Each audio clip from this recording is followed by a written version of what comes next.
Hey man, how you doing? Better than Trey Radel. Oh my goodness. Unbelievable. I know. We'll go ahead and call this meeting to order. Would everyone rise, please, for the invocation? And would Pastor John Anderson please come forward?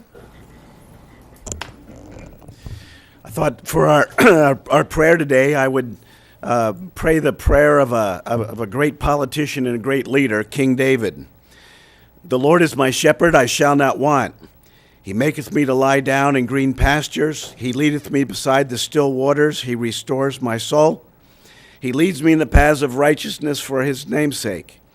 Yea, though I walk through the valley of the shadow of death, I will fear no evil, for thou art with me.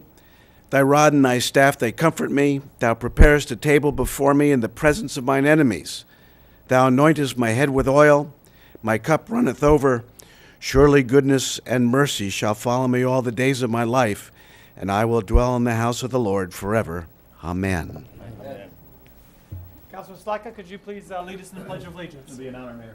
I pledge allegiance to the flag of the United States of America and to the republic for which it stands, one nation, under God, indivisible, with liberty and justice for all. Roll call, please. Councilman McIntosh? Here. Councilwoman Martin? Here. Councilman Slakta? Here. Mayor Nelson? Here. Councilman Simmons? Here. Councilwoman Simons? Here. Councilman Longcart? Here. Okay, good morning, everyone. Morning, Mayor. Nice. At this time, we'll have public comment on agenda items. That's on agenda items only, please. So any member of the public wishing to speak on an agenda item, please come forward. Hey, go ahead. Yeah, I just have a misunderstanding, I guess. I can't ask a question. And 7B, it says Depot Park restroom upgrades to remove energy efficiency improvements. I don't understand that at all. Thank you. Good question. We'll get to that. Thank you very much, Rick. Anyone else this time? Please come forward. Good morning, Carolyn Gallagher. I just have a comment on the green sheet on the task force for the water. Number 3, H and I believe, work together to make it very restrictive for the committee to really work and do its optimal job. So I think that H should be removed, and that says the task force shall determine how often is necessary to meet and will not meet more than every other week. I think we should probably put a period after meet and let the task force determine how often that they should meet. Many people work and need to work around working schedules. So I think that this is too restrictive, especially when it's combined with the year deadline and the sunshine laws and the public records laws. So, thank you. Thank you very much. Anyone else this time? Please come forward.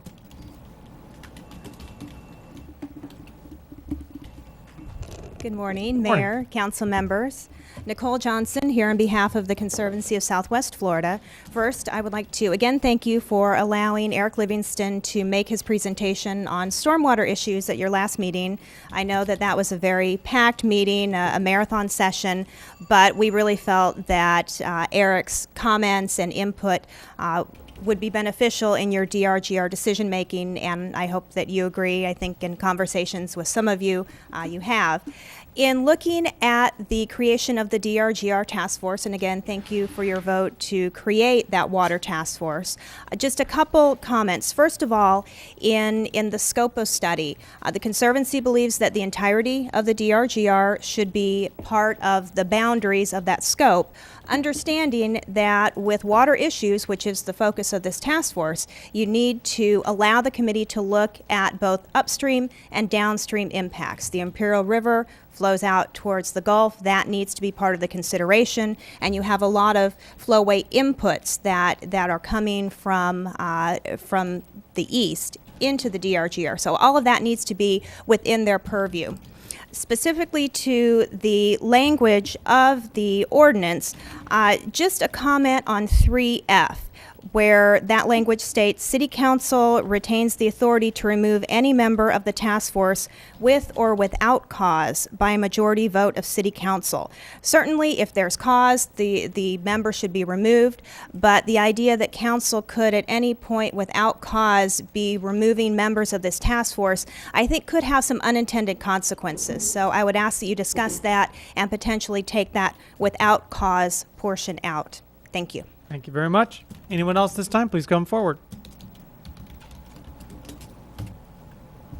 Is somebody walking up or not? Okay. At this time, we'll close public comment and we'll go to proclamations and presentations.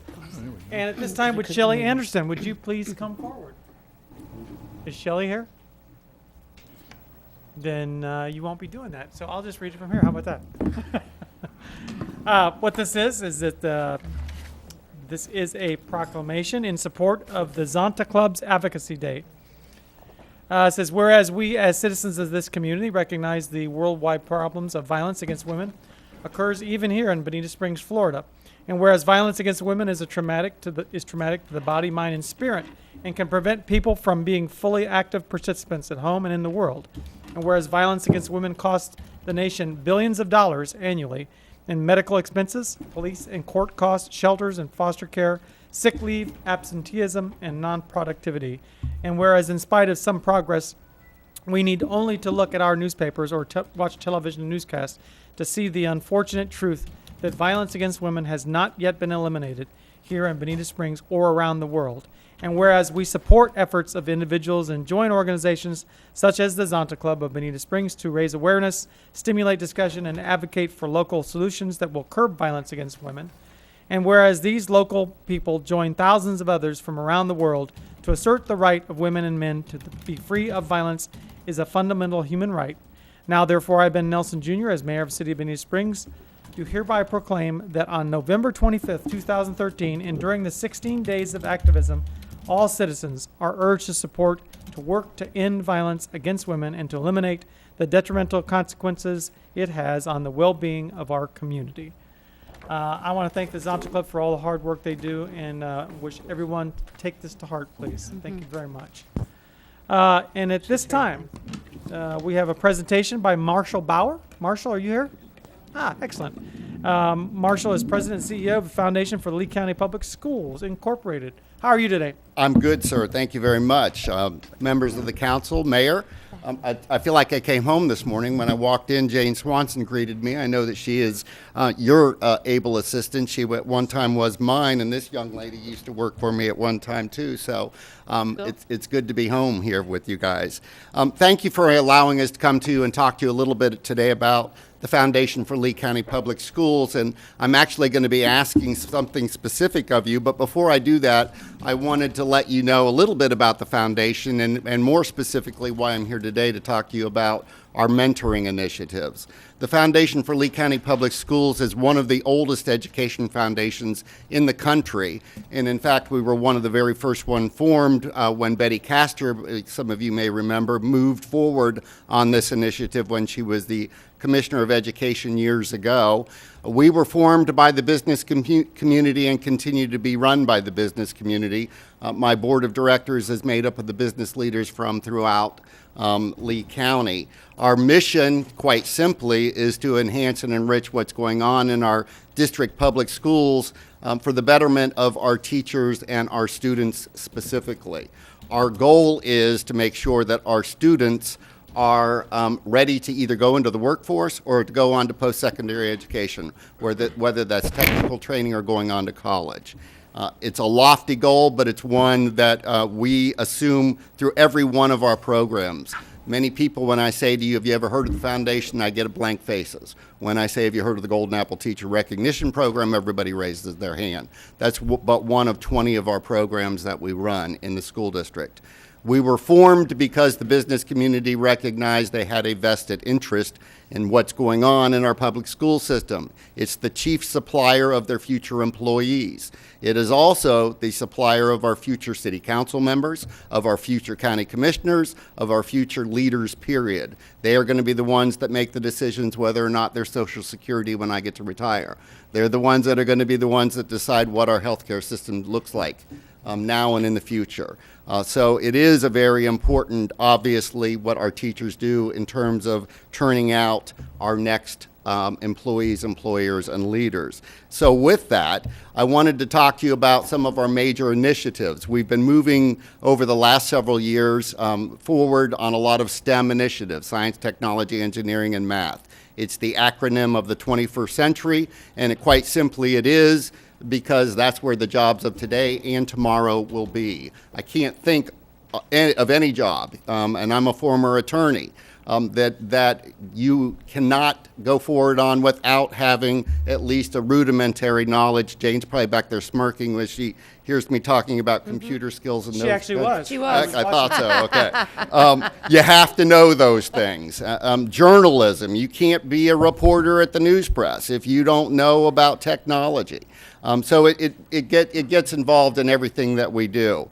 That being said, we are mingling our STEM initiatives with every other initiative we've got going on because we understand the importance of it. Our push these days is to make sure, as I started out by telling you, that our children are career and or post-secondary ready. Some of the telling statistics and why we're falling so behind in this community and in this state and in this country is because we do not have the emphasis that other nations have in this area of making sure that our students are ready to go into the workforce or ready to go on to post-secondary education. You often hear that we're 18th or 19th in the world in standardized testing when it relates to STEM areas. Well, it's true. We've fallen behind.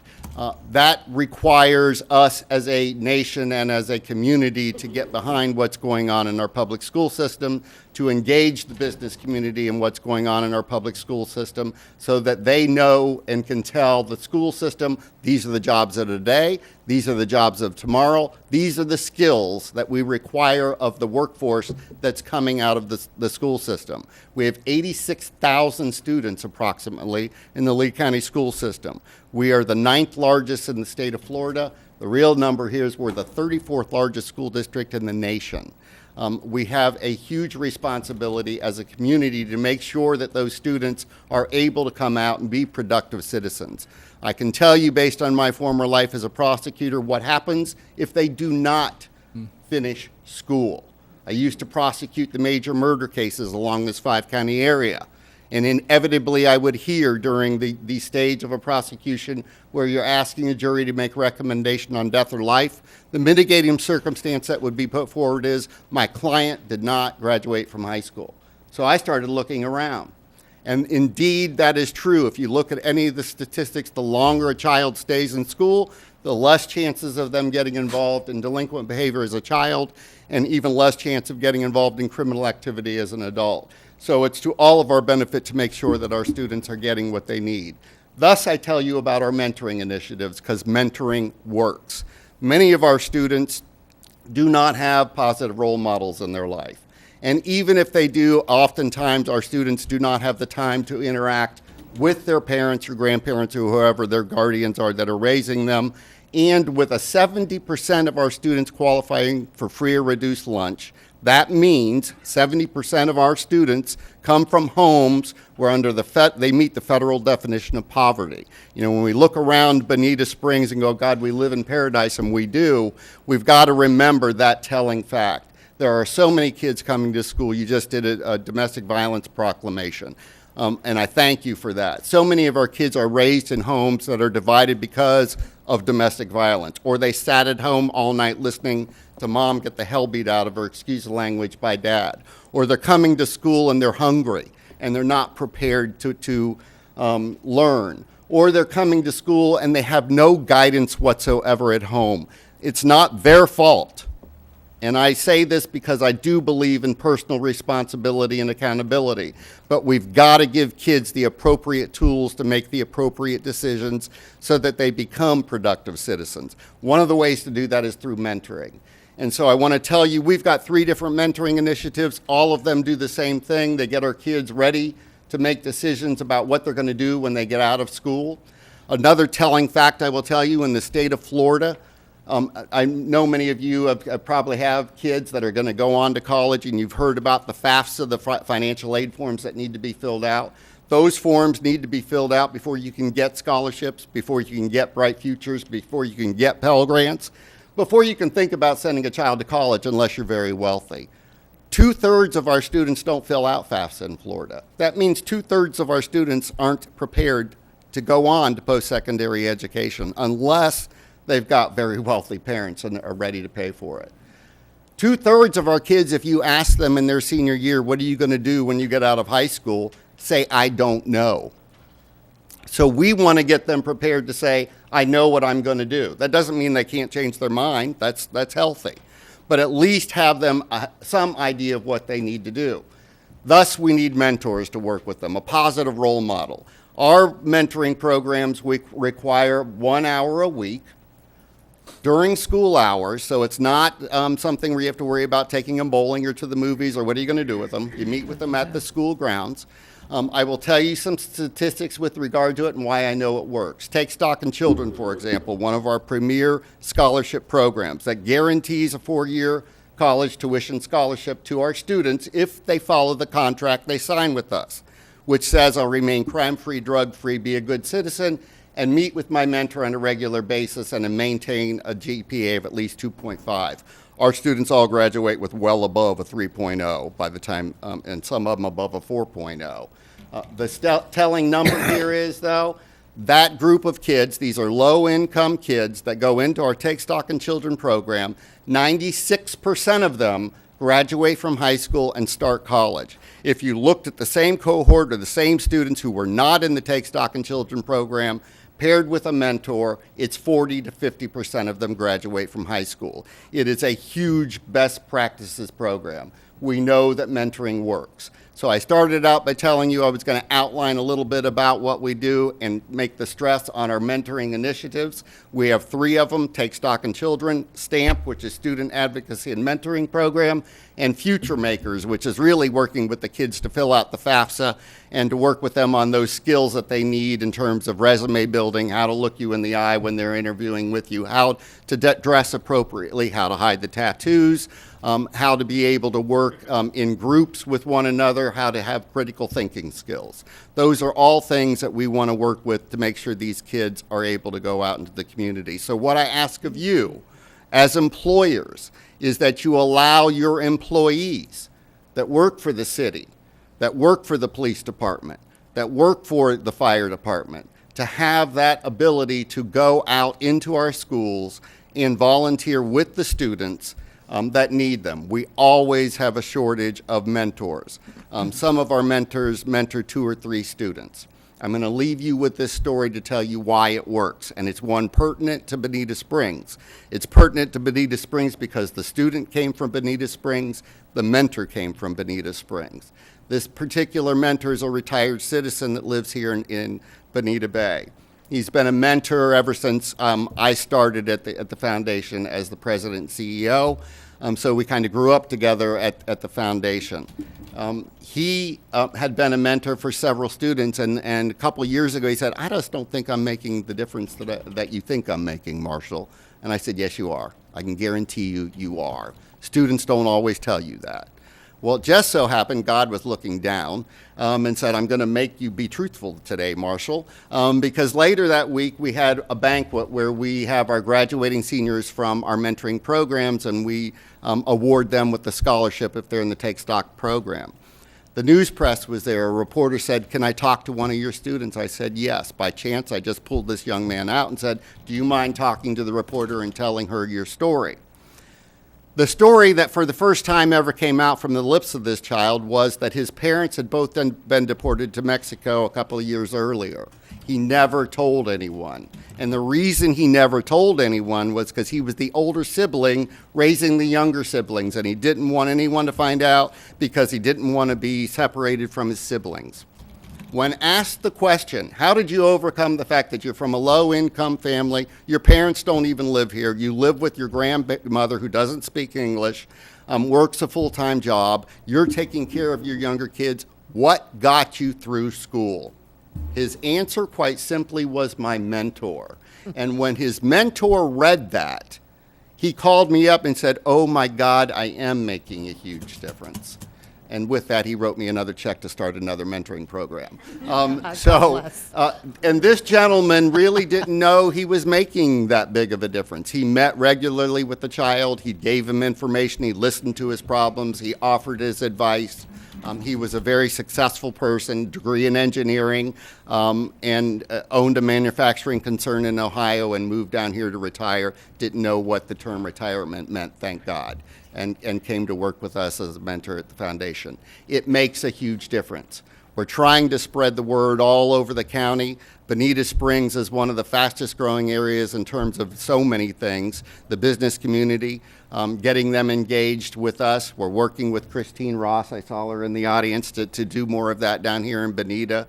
I actually joined the Bonita Springs Area Chamber of Commerce Board of Directors because I want a bigger presence down here. We're trying to recruit as many mentors as we possibly can. I would love for this council to back the efforts of the foundation and to allow your employees the ability to come and spend some time in the schools with our students, and to promote your businesses getting even more involved with us so that we can expose our kids to all of the great opportunities that they have, so that when they do go off to college, hopefully it's right here at FGCU, but if they go elsewhere, they come back to this community and they give back. Thank you all very much for the time this morning. Thank you very much.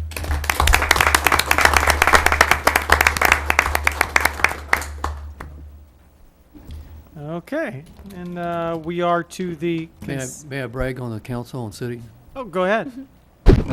So long as we're talking about public education, it's been made clear to us on several occasions that we don't have the school system, but we have supported public education, this council and this city of Bonita Springs, on several different levels. I'm proud to say that in January we'll have the government day for the middle school students once again, where they come in, have a mock city council meeting, and run the city for half a day. In January, we also have the government day for the Estero High School students, where they spend the entire day with us shadowing the different departments, Parks and Recreation, Code Enforcement, the sheriff, all our partners, the sheriff, the fire department, Bonita Springs Utilities, the Chamber of Commerce, and then they come back and run a council meeting as well. It's trying to bring the civics and government to life, these kids. We believe it's the right thing to do. All of my fellow city council members volunteer their days, those days, and I appreciate that. Thank you very much, city council members and city members. Thank you very much. Thank you, Steve. Mayor? Yes. Yeah, and thank you, Steve, for making that happen.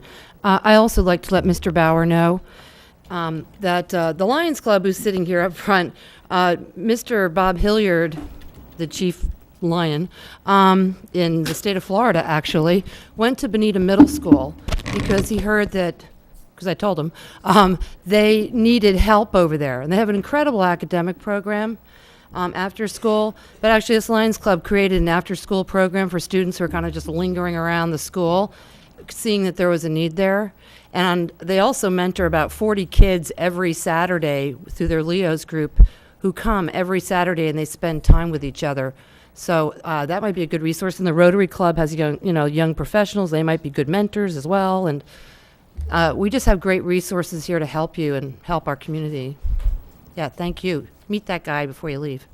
Okay. All right. Yep. And at this time, we'll go to the consent agenda. Council, we have items A through D, or E, A through E. Is there anything that you would like to pull? Take your time. Yeah, thank you. Oh, where we are. Here we are. There we are. Yes.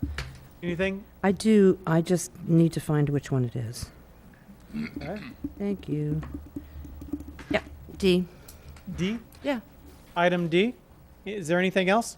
Move to approve the rest. There's a motion to approve the remainder. Is there a second? Second. Motion and a second. Any discussion? Roll call, please. Oh, excuse me. No, fine. Roll call, please. Councilwoman Martin? Aye. Councilman Slakta? Aye. Mayor Nelson? Aye. Councilman Simmons? Aye. Councilwoman Simons? Councilman Longcart? Aye. Okay, Councilwoman Simons, D. Thank you, Mayor. I just want to, I'm very supportive of this mural project. I think it's fantastic for Old Bonita, but I just want to make sure Benson's is rather one of the few places on Old 41 that is historically significant, and I hope that the art will relate to that. Hence, Swamp Buggy birthplace. Thank you. That's it. Okay, thank you very much. Is And there, move to approve. move to approve. Is there a second? Second. There's a motion and a second. Any other discussion? Roll call, please. Councilman Slakta. Aye. Mayor Nelson. Aye. Councilman Simmons. Aye. Councilwoman Simons. Aye. Nice Councilman Longcart. Aye. Councilman McIntosh. Aye. Councilwoman Martin. Aye. Okay, I'm awake now. Item 8, first reading and public hearing following ordinances. Audrey, that sounds like you. It is. For the record, this is first reading. No public comment is taken at this time because these are not land use ordinances. The first is an ordinance of the City of Bonita Springs, Florida, establishing the paid time off policy, providing for an effective date. This is the first reading. The second reading will be on December 4th, 2013 in these chambers, starting at 5:30 p.m. Okay. And let's see, any questions, comments? Move to first reading. We have A second. It's motion reading. to move to second reading. Is there a second? Second. There's a motion and a second. Any other discussion? Yes. Yes. I have a couple questions. Where does is Lisa here? Is Lisa here? No, Lisa's not down here, but What's I the question, imagine sir? she's The probably on her way. question is, what is the liability currently in that program which will affect councils long after I'm not here in terms of the liability right now, in terms of dollars? We'd have to get that for you, sir. Okay. Okay. And Second question is, do we have a total cost estimate that will cost the city with the current employees over a period of time? Because the amount of money in that particular program has grown substantially. And I know this is an improvement. It's a $40,000 savings. However, the long-term liability of this program needs to be addressed or discussed so that people know exactly what the cost will be 10 years from now or 15 years from now. Because Lisa, could you come up to the microphone, please? Oh, wow, she's fast. Told you she was quick. On time. wait. Lisa, Councilman Longcart has a few questions. Bill, sir. go ahead. Did you hear or didn't you hear? I was actually making my way here, so I Why don't apologize. you I restate didn't your hear. first? I am why don't you always. The restate your question is, first what is question? the current long-term liability for that program in terms of dollars right now? I would need to check our annual audit to verify that. I apologize. I can come back a little later, or I can give you the information via email. The reason why I asked the question is Yes, because sir. I know it's been growing over the years. Yes, sir. It's being reduced by $40,000, Yes, sir. which is a good thing. Yes, sir. And I also need to know the liability would be with the number of employees we have right now. Let's say 10 years down the road, do we have any projections of what that amount of money could become? Well, I do believe that question would be very difficult to answer, and I think it has to do with the fact that there are going to be two different accrual rates that could apply to employees. Let's say, for example, if you're an existing employee, you're under the old accrual rate. So it's hard to project and predict when, not that we want any employees to leave, but when those employees, those positions become vacant, they will be filled with positions that will be accruing at the new lower rate, I believe. Carl, am I getting That's that correct. correct? That's correct. I did not craft this policy, so bear with me if I get a few of the details sketchy. I'm sure someone will step in. What I was suggesting, Lisa, was to but I- use the current staff because most people don't leave these wonderful Right. jobs for. Sir, we would have to calculate that for you and get that to you. Yes, sir, we And it's we not, can do it's that. not about anybody that's up here because none of us will be doing this, but there'll be, future councils will be responsible for those kind of things and. Yes, and as a matter of fact, as you, I'm sure, well aware, and you probably would like everyone else to be as well aware of you are, every year in our audited financial statement, we are required by GAAP and GASB, Generally Accepted Accounting Principles, to calculate that number and disclose it in our annual audit. So that number exists as of last year. We are building it and developing for our audit as of 9/30/13. That will be as of the old policy. But it has been reduced by the savings that's addressed in this green sheet. And then next year, we do feel that and in the following years, we'll begin to see some of the impacts of this new policy, which should reduce the accrual rates as staff transitions to a less senior. Thank you, Lisa. Yes, sir. And I just want to add, too, that we will put a projection together, but we're going to have to put a number of assumptions in that, Sure. and we will lay that out for the council as we present those numbers so everybody understands the assumptions we've made. And, of course, some of those are going to be guesses as what might happen over the next 10 to 15 years, but we're happy to do that. Thank you. Just a suggestion for second reading. You probably want to do just a bit of a presentation just to explain why you're doing this, the purpose and intent. Just a brief summary of that, and what you hope to accomplish for the future. Yes, Okay? I'm sure Good. Meg, our HR manager, will be. Excellent. Well, For and second and reading. also, this is just follow-up legislation to something that you. Right. Is something happening?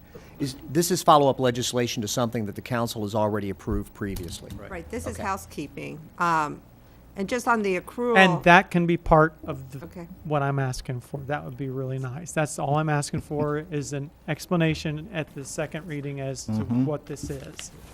Yes, and we should be able to have, at the second reading, we should be able to have a calculation as of September 30th, 2013. It will be unaudited and subject to change as we go through our audit process, which is not complete until after the first of the year, but we should be able to have those numbers, which are at a snapshot in time. Thank you. Yes, sir. Okay. Thank you very much. Thank you. Okay. Let's see. Now, where were we? Do we have a motion and a second for this or no? Yes, we do. Yeah, we have do. a motion and a second to send to the second reading. Any other discussion? Roll call, please. Mayor Nelson. Aye. Councilman Simmons. Aye. Councilwoman Simons. Aye. Councilman Longcart. Aye. Councilman McIntosh. Aye. Councilwoman Martin. Aye. Councilman Slack. Aye. Okay. Audrey, item B.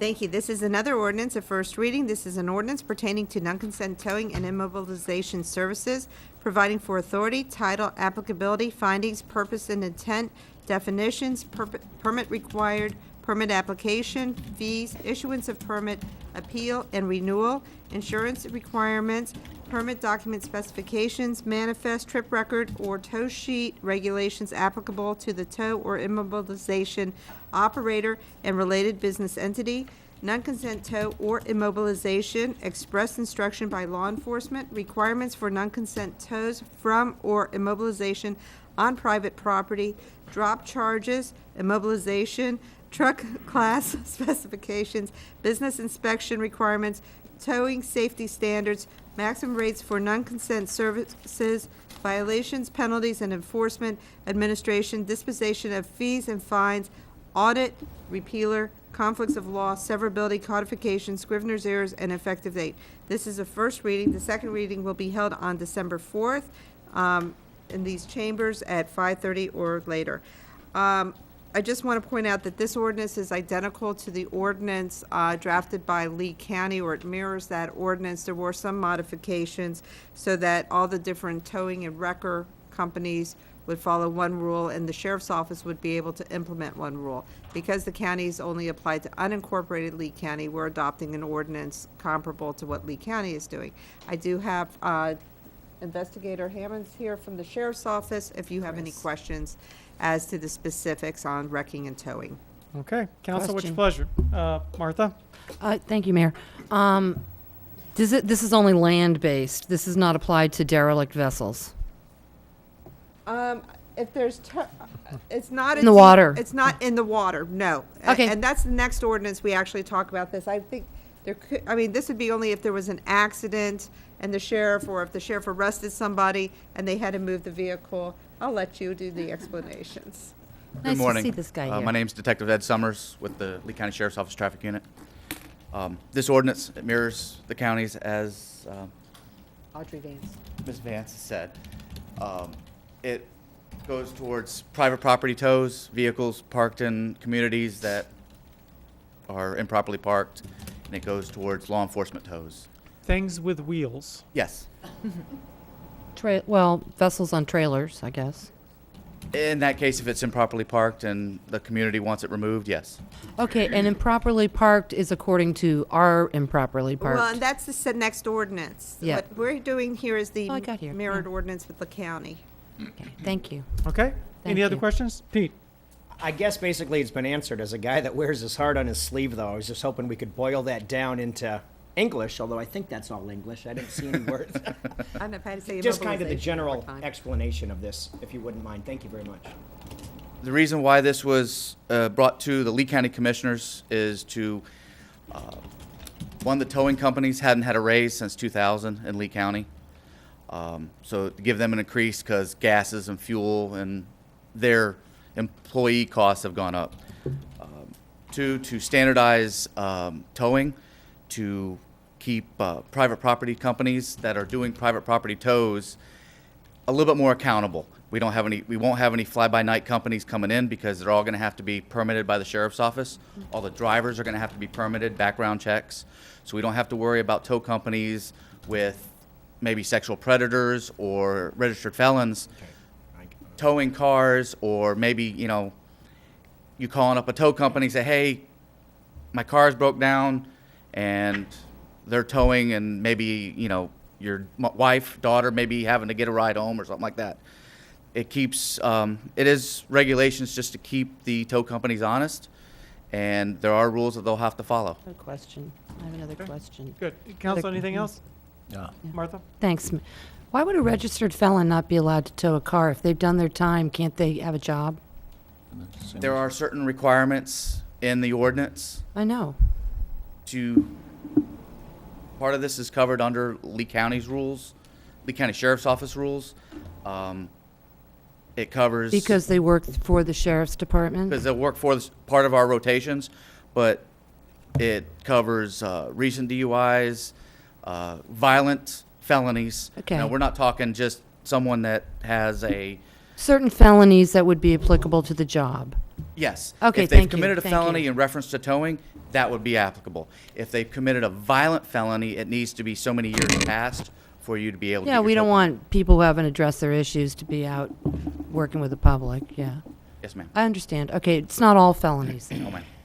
Yeah, because I do believe that if people have restituted their lives, ma'am. that they should be able to work. So you explained it so nicely. Thank you. Okay, any other questions? Okay, thank you very much for Thank you. your help. All right, council, what's your pleasure?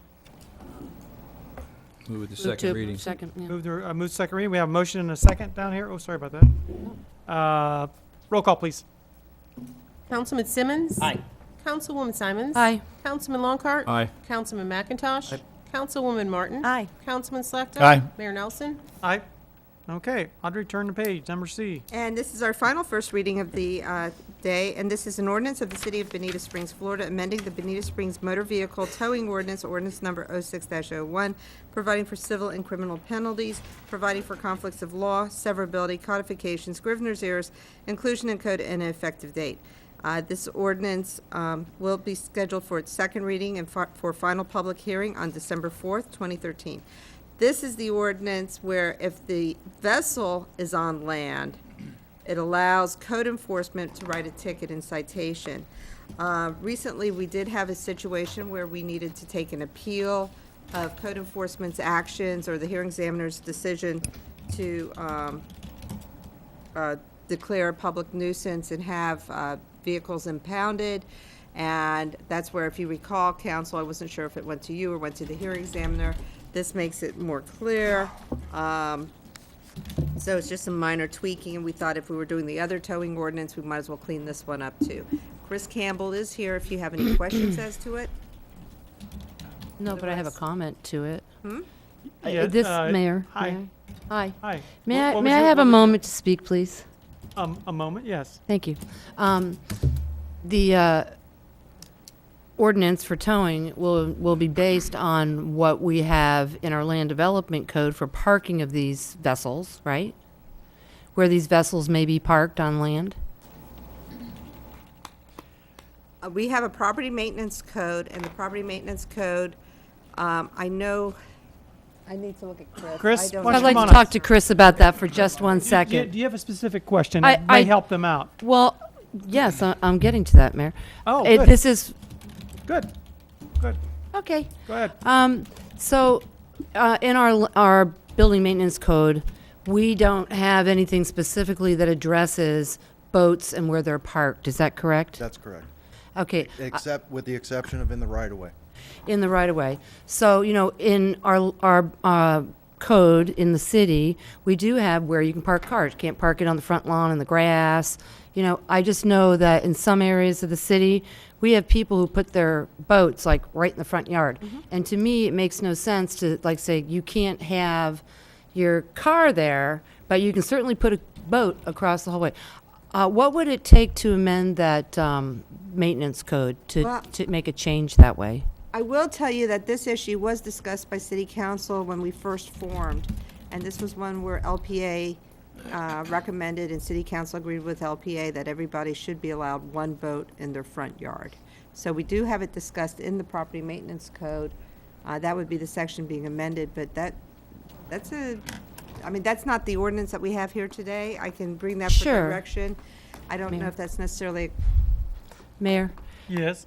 Well, I also at that time called the city attorney, I think, and asked why we're having cars parked in the front yard and she thought that was fine because they did that in Kendall. So I josh you about that, but we That's on do. grass, yes. Yeah, we do ask, that if you park a car, you have it on an improved surface. And I did talk to John Dolmer about this. We wouldn't want a cigar boat parked in somebody's front yard. Most people on those don't have that, but the little boats, they're weekend John boat or a little, Chris Craft or whatever, that you have an improved surface, maybe gravel or a pad on the side of the house behind the front wall. I think that's a reasonable request, and I'd like to ask, what would that take to do that? Well, why don't we do it this way? Because just as a matter of order, this ordinance has nothing to really do with that part of the land development code, as I understand it. But if you would like to make that an agenda item to where it was something you would like to accomplish I'll put it on the the next agenda. meeting, we can bring it forward. Sure. So And I think that way the public can know that what's going on and what discussion is going to happen. Would that be all right? that sounds great, but I'm just saying we're writing tickets basically for boats in the right of way. Is that correct? Yeah, we're educating the vessel owner and asking them to remove them from the Well, right-of-way, yes. Thank you, Mayor. Not just boats. Boats, cars. Vessels, Whatever, RVs, yeah. cars, yes, sir. Okay. Thank you, Okay. Mayor. Thank you very much. And Motion yeah. to move it. Motion to move to second reading? Yep. And is there a second? Second. Any other discussion? Roll call, please. Thank you, Chris. Thank you. Councilwoman Simons? Aye. Councilman Longcart? Aye. Councilman McIntosh? Councilwoman Martin? Aye. Councilman Slackton? Aye.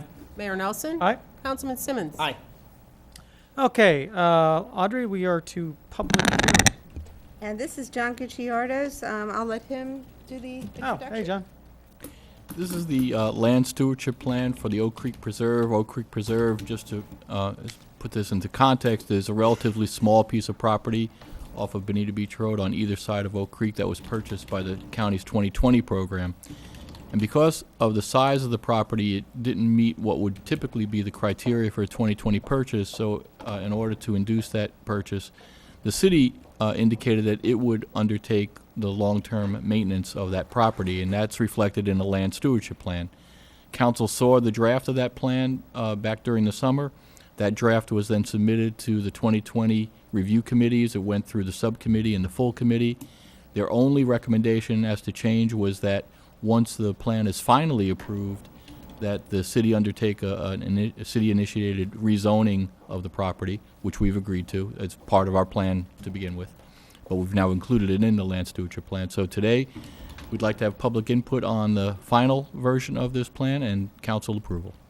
Okay, and at this time, we'll go ahead and do that. Anyone wishing to speak to this matter about the land stewardship plan for Oak Creek Preserve can come to the microphone. Okay, seeing none, we'll call the public comment portion over. And do we need to have a second reading on this thing right here, or what was is? No, I think we can ask for approval today. Okay, council, what's your pleasure? Mayor, I'd like to approve this as amended by Classic with the city-initiated rezoning to EC.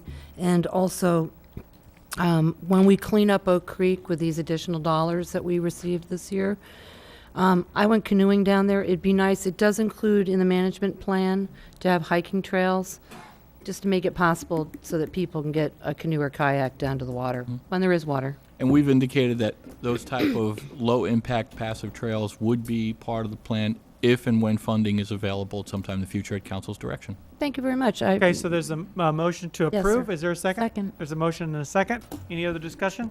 With the amendment. Yes, as you've moved. Roll call, please. Councilman Longcart? Aye. Councilman McIntosh? Aye. Councilwoman Martin? Aye. Councilman Slechta? Aye. Mayor Nelson? Aye. Councilman Simmons? Aye. Councilwoman Simons? Aye. Okay, and that's it for public hearings, and we are to the public comment portion of the meeting. Anyone wishing to speak on any matter, please come forward. Hey, Bob. Good morning, Mayor and Council. I'm Bob Hilliard, a proud citizen of Bonita Springs and also the council chair for the Lions of Florida and the Bahamas and a member of the Bonita Springs Lions Club. The Bonita Springs Lions Club has served our community proudly for over 50 years. We've continued to successfully operate a seasonal market since the early 70s. Our service-based organization has always worked to meet the needs of our community. This is our purpose. Last week, I emailed each of you a list showing some of the community needs that we meet on an annual basis. Much of that money comes from our market. I have given the clerk today a hard copy for you, along with some photos of our market in earlier days, as well as some interesting history of Lions giving in years past. Unfortunately, a lot of our history was burned up a few years ago in a fire, but I was able to obtain some really good history that I think you'll be interested in. I would like to emphasize that we are not an outside organization. Like you, the Lions Club is part of the foundation of Bonita Springs. Many of the things that we all associate with Bonita Springs have roots with our Lions Club. For instance, the Chamber of Commerce Citizen of the Year Award started with our Lions president, Bill Armstrong, who was also Bonita's Chamber president. The Bonita Springs Assistance Office was founded by Lions Walter Chicane, Norm Holland, Ken Shavel, along with Father Foley and area ministers. Today we are here to ask for your help to rewrite some of the city's regulations. We have no idea what need was filled to mandate these changes, but they have unintended consequences. We didn't hear an outcry from the community for us to cease our general market over 27 years and become a farmer's market. To the contrary, we've had very few complaints and many happy return customers. Our success proves we know what Bonitians like. Our market doesn't allow garage sale items, hanging rugs, car parts, etc., things that some might find objectionable. We do provide local families with small businesses a venue for things that they grow, make, and sell locally. And in turn, the Lions are able to donate to many community projects and local organizations. Our Lions Club, its volunteers, all actively participate to make life better in Bonita Springs. This year, we are required to pay around $400 a week for traffic control and lavatories in our new location. These new costs of approximately $10,000 will limit our donations to the community projects we support. However, we understand and agree with the importance of providing for public safety in our new location. The threat is that we must also absorb the cost of eliminating vendors we have worked with for many, many years. We find our market endangered by red tape. We are trapped between land regulations and permits.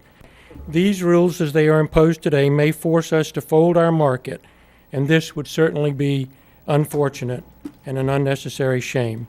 We ask you, Mayor and City Council members, to allow the city staff to work with us and give the Lions Club market the opportunity to operate as we have for over 27 years. Let us continue to provide support to our many excellent nonprofit organizations and community projects in Bonita Springs.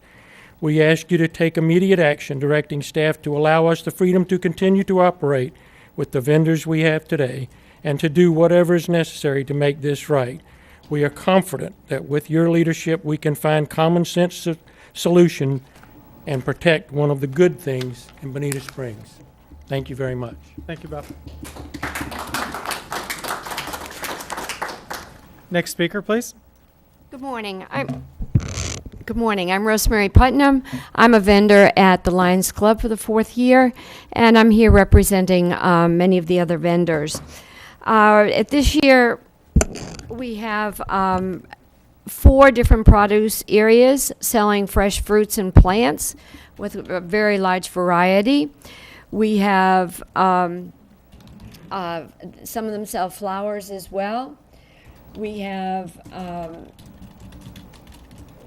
I sell shell jewelry. Much of this jewelry is picked up from, I'm a marine biology and a master naturalist. I pick up a lot of these shells on the local beaches and then make jewelry, which people are very happy about. Some of the jewelry is imported from other countries. Most of these are collected after the storms. They are recreated into jewelry, mirrors, picture frames, tissue boxes, wind chimes from the shells, Christmas ornaments, blouses, fossils. I've got fossils, 5 kinds of shark's teeth. These are from friends that have dug them up from down in the Peace River. Christmas ornaments made of shells, blouses. Other vendors locally have made soap on a rope. They're from Fort Myers with natural oils. They can be used on people or on dogs. We have 4 bakers, clothing, many types of other various useful items which are unique to our farmers market. We have belts, different types, mostly all handmade. There are bagels, cell phone pens, spaces of tables with 100 to 200 different types of items, cases of honey, 6 vendors selling fish, clams, shrimp. That's where the biggest number of people come early in the morning because they have been very popular. They're now selling paella. We have food, various booths with food. There are pork barbecue ribs there. We've decided to remain at the Lions Club because of the outstanding benefits to the town, giving money to support the vision and glasses, donation to the town, and scholarships. And we as vendors support the Lions Club and want you to please consider keeping the market the same as it is. It is working. I couldn't even find the commons in the phone book when I first looked it up. I made 7 trips before we started. It is working. It is working well. It is working with the sheriff's office there, sheriff's department there. We want to help the Lions Club continue to pursue to help those in need and to help the city of Bonita Springs, and that we hope that you will consider keeping the commons market open as it is now without further restrictions. Thank you very much for your time. Thank you. Anyone else this time? Please come forward. Come on up. I'm sure they'll applaud for you too. Oh no, not you though. Yeah, Rick Steinmeier. I'd like to go back to 8B and the towing. I didn't read anything in there about if there's a crash and the broken glass, is anybody picking up the broken glass as a public safety concern? I've been told that the tow truck operator is supposed to do it, but then I see the sheriff doing it. I see the fireman doing it, or not doing it, let's say. But it's a public safety hazard, and somebody should be actually responsible for it. I didn't see that in that ordinance. Thank you. Thank you very much, Rick. Anyone else this time? Please come forward. Good morning. Wesley Norris, City of Bonita Springs resident. I'm here in support of the Lions Club, and we hope that we can work something out to make this continue. No one's put a dollar value on what they contribute, but I believe it's somewhere, from what I understand, around $80,000 a year back in our community. And they do a lot of things that are not, you cannot calculate with dollars. The way they understand they're working in the school system, from what Ms. Simon said. So they do a lot of things for this community. As most of you know, I'm partial to civic organizations, and they are the backbone a lot of times in our community, helping others and keeping things going. So let's don't restrict the way that they can make their money and put it back into our community. Most of us have problems with fundraising, so it's always going back to the same well every time, and I know a lot of people get tired of seeing us knocking on their door and asking them. So they do their thing. let them do their thing. Please unrestrict what they're able to do to raise this money and to support this community. Thank you very much. Thank you very much. Anyone else this time? I was just kidding about the applause thing, but that's okay. Go ahead, Christine. Good morning, Christine Ross, the Bonita Springs Area Chamber of Commerce. I just wanted to make a comment about the Citizens Water Task Force. I have sent an email forward with suggestions from the chamber regarding time frame. I'm hoping that you can limit the time frame that this task force is doing its work in order to get us to some results. I'm hoping that you will give them very specific goals so that this isn't all over the map and that we can get answers that will feel comfortable for everyone, and that you will take into consideration some of the suggestions that we've made for task force members, people that we think are experts in their field who would provide the city with great service in order to accomplish the goals, whatever they are that you all decide. Thank you. Thank you very much. Anyone else this time? Please come forward.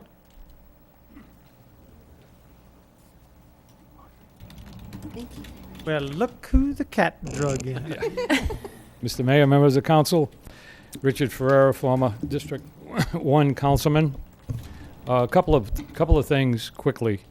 I watched the council meeting a few months ago when Mr. Goodrich from the ECCL got up and said that there was a breach of integrity by the council that really bugged me with them, that we had promised never to annex any property in Estero. We had never promised that. Martha Simons, Pat McCourt will attest that we fought hard to mend fences with them when we were elected, because we have common water problems, we have transportation problems, and we have issues that are regional. You know, water knows no boundaries. So in that context, we aggressively mended fences. We never promised, however, that a city council would not do its constitutional duty to the members of the city of Bonita to allow those who want annexation to come forward. You know, there's a big difference between that and a unwritten agreement that we wouldn't actively seek annexation. We lived up to our agreement, as you gentlemen have and ladies. So that was a wrong-headed statement, and I want to set the record straight. The other thing, Lions Club. I don't know all the facts about it, but I know it's a great organization. And these people are the core of Bonita. The Rotary, the Eagles, the Legion, the Lions. Tremendous amount of volunteer time and money to charities. So it's important. Try to get behind them. And I'm not saying that to patronize them. They make good pancakes, too. Big ones. So in closing, let me say this. In the next campaign for governor, there's going to be some issues on solar energy. One of the problems in the state of Florida is net metering. All right, Martha? You got it, buddy. Net metering means you sell the excess energy back to the national grid and get credit. Well, over the years, the politicians and special interests have kept that incentive out of our reach. So I would implore you to look into that. If we can apply some political pressure on the legislature to change that, so that solar energy, this is a sunshine state. If you don't believe me, look at the license plate. So, thank you very much. Thank you very much, sir. Okay. They don't know yet. Next speaker, please. They seem to enjoy it, though. Good morning, everyone. For the record, Kathy McGrath. I have some happy news always, some of which I wanted to do 2 weeks ago, but after that lengthy meeting, no one wanted to hear any more news, happy or not. Today, we all know we have wonderful staff, but I would like to recognize a staff that, being on the Special Events Committee, we work with all the time, and that's Parks and Recreation. They're underappreciated. They go way above and beyond. So today, I want to recognize Jason Giacarino, Brandon Smith, Scott Cavill, Shane Hillis, Matt Pruder, and I want to include Murray Morris, who has moved on to bigger and better things. We're going to miss him, and good luck. Okay, Riverfest. The paddlers, they raved about the challenge. They raved about it. They said how well it was organized. Didn't that make us feel good? And the downtown activities, I mean, what can I say? The petting zoo, the exhibits. Who can forget our favorite iguana, Spunky? And of course our ducks, who insist every year on swimming the wrong way. No wonder I never win. I never win. The exhibits by Echo, by John Brady, his wonderful artwork from the Wonder Gardens, from our favorite swamp photographer, Rick Cruz, all his black and white pictures. And how about Cindy and Steve Trumbull, friends of the Bonita Nature Place, who potted and brought and gave away over 200 milkweed plants. And what was exciting was the butterflies were laying their eggs on the plants, and so the people were really excited. That was wonderful. Now, onward to the next thing, Holiday in the Park. 2 weeks ago from yesterday, Holiday in the Park. We're collecting toys. We guesstimate we had between 2,000 and 3,000 kids who get a toy after seeing Santa Claus. Now, I know there's a lot of collection for toys around town. We are the first event. When you're out and about, please pick up a toy under $15, unwrapped, and put it in one of the collection boxes. Now, speaking of the collection boxes, don't look at them too closely, because Joanne and I attempted to wrap for 5 hours, and after which we came to the conclusion is it's a good thing we don't have to earn our living doing any wrapping. No one would hire us. But anyway, help us out, okay? The next thing, the boat parade. This is not a city event, but I promised Adam Botano, Rotarian, that I would mention something. He and his family are very generous. This year, the Imperial River Conservancy has upped our donation to $500. And remember, there is a category for the best decorated nonprofit. Adam has told me this year the route is going to begin again like it used to, way up by Big Hickory, so that those people who live on Hickory Island will get a chance to see it too. When they return, they will return to the fish house. And remember, folks, as Adam says, he says, come on, guys, let's decorate the boats. And they say, oh, no, we want to sit and party and watch it. Well, if everyone sits and parties, what are you going to have to watch? Next, Bob Gillette. What can I say about Bob Gillette? He just does not want to be recognized. He is so generous, so generous. I said to him the other day at the Vietnam Wall, I said, you are just wonderful. He says, I love this city. Well, Mr. Gillette, we love you too. And finally, and not a moment too soon, I was reading the paper in the last 2 weeks, and a sentence jumped up at me, and I don't even know what the issue was, but it's so appropriate I'd like to share it with you. And it said, I have made up my mind, so don't confuse me with the facts. Now, if the shoe fits, wear it.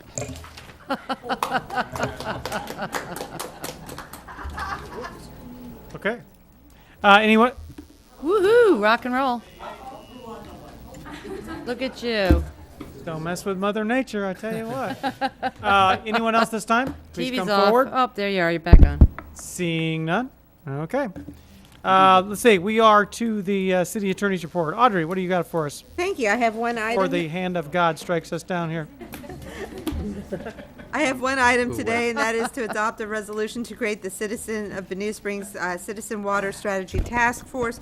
I do want to point out I would like to have brought the moratorium today. However, because the moratorium has to be advertised as a land use ordinance, I was not able to get a title block ready for this hearing. We will have the first reading on December 4th.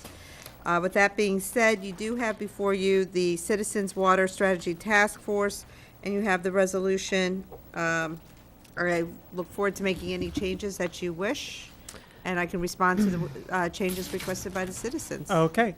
Council, any questions or comments regarding this particular thing? Yes, Steve. Just, I think, a response to Ms. Gallagher's comments about scheduling ahead of time instead of letting the members decide when they need to meet. If we start to restrict scheduling and try to create their own schedule, I think we probably do harm to those people. It becomes a problem because, again, just like I could not advertise the moratorium ordinance because I have advertising requirements, the same thing with the committee. It works better if you do have some structure in here.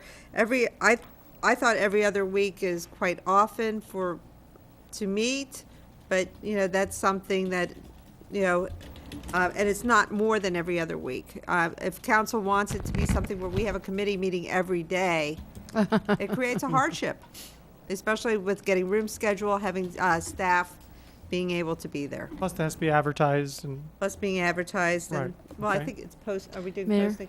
Right, which, again, the public would have to be out there and constantly looking to see if there was a perpetual meeting scheduled. And there is also the matter of the ability to have enough staff to do everything that we're doing at the same Right, time. So- right.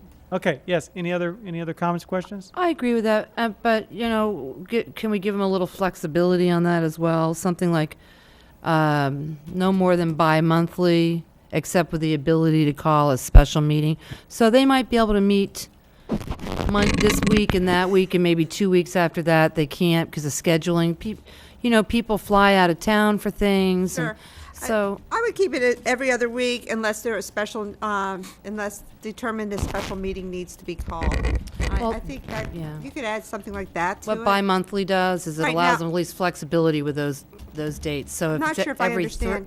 the third week of the month, they might meet, and the fourth week of the month. Not because they've called those meetings. They might regularly meet the first and the second. You know what I'm saying? So that maybe not. So they have the flexibility to pick the weeks of the month. Right. Bi-monthly is not a good term to use in an ordinance or a resolution because I never know if bi-monthly or bi-weekly means twice a week or or if it How about means- twice a month? They may meet twice a month. Right. So I would Unless a keep- special meeting. And twice a month, and that's fine. I can make it to that. Okay, hold on, let's get some other comments. Yes, sir. Besides the two of you. Yeah, go ahead. Yeah, thank you, Mayor. I would have to agree, not that anybody on the council would ever consider eliminating a task force member without cause, but I would like to see that language taken out. Now, that's also a little problematic because we do have language, we've had that situation before where we thought we had somebody who felt that they had the right to that office, that we ended up having to abolish the committee. We do have language in our resolution. I'd rather just take out the entire sentence because we do have language in our resolution dealing with advisory boards that says that they serve at the pleasure of city council. Okay, let's take one item at a time. If we could, let's consider the matter of whether it's twice monthly or whatever. I, for one, I'm okay with the language. If you would, I think you need to have it no more than every other week for the most part, mainly because staff needs time to digest things, to put stuff together, to put agendas together. I think that that's a reasonable thing. As long as you can add, and I would be in favor of this, as long as you can add that, that doesn't preclude them from calling special meetings periodically, with concurrence of staff or whatever like that. I agree with that, Mayor. I think that that's the best Yep. way to handle it. So, Very good. so it goes ahead and sets it out that you can meet like as of this, but if you have to call a special meeting, go right ahead. If I might, Mr. Mayor, and I just wanted, just posting this is not going to be enough. I just have to tell you, there is significant public interest throughout the community on this issue, as you all know. And so we want to be able to have the task force have the flexibility to meet whenever they want. We will supply the staff, and yes, we would ask them to be conscious of staff's needs to do other things besides task force work. But more important than that is that we're probably going to need to publicize each of these meetings, even a special meeting, because there's going to be people who want to attend these meetings and want to keep up with what is going on meeting by meeting. So again, want the flexibility. We just need the ability to handle our legal obligations as we go along. So if we could interject something in there that said that, if special meetings will be allowed with concurrence of the city manager, and that way the city manager can, if there's not enough time to get the advertising, say, I'm sorry, we just can't do that or whatever. So would that be all right, council? You okay with that? Mayor, I think that's a great idea. Okay, all right. Can we add also allowed to present workshops? I don't, when they have a finding or they have a expert come forward to inform them on an issue, it might be what you're talking about, that the public would like to hear that, not just the task force. I think meetings covers workshops. Yes, sir. I think that you could presentations, workshops, it's all meetings, right? I agree. They would be meetings, and you'd be calling in a subject matter expert, for example. Right. And the public's always going to be welcome to all of these meetings, Yeah, not you might just wanna hold not it just here. workshops. Okay, all right. This All right. may not be a room at 118 deal. So, okay. So now, so far as the other issue, you had suggested, so far as being able to remove them, the other ordinance says that actually mimics this. All the other committees mimics Right. this, and I guess the suggestion is to do something different in this No, particular I'll, case. I'll retract that, Mayor. Okay. Okay, I'm fine with that. And we all agree that the council should be able to remove with cause. I mean, everyone agrees for that, but Right. I don't think, I mean, just having that other language with or without cause, I mean, I think that just kind of protects council in case there's some debate as to whether the cause is worthy or not. Right. Okay. We've only had one instance where we've had to Right, address this, right. so. Yeah, and I think that's. Which was good. justified. It's just the language, but I think that keeping the You say that. language consistent with everybody else's committee, I mean, there's nothing about this committee that would lend itself to have different Agreed. language in it, okay? All right, anything else? Yes? Yeah, I just wanted, and, maybe splitting hairs, but I think that's what we're doing here anyway at the moment to get this tight. When it says, "The mayor with concurrence from city council shall appoint task force consisting of 7 members." It's right out of our charter. Right, no, understood, but for my benefit, and I think for some others that I've heard from anyway, each of us will offer our recommendation, one. And this may or may not be a private citizen, and it may or may not be from an organization.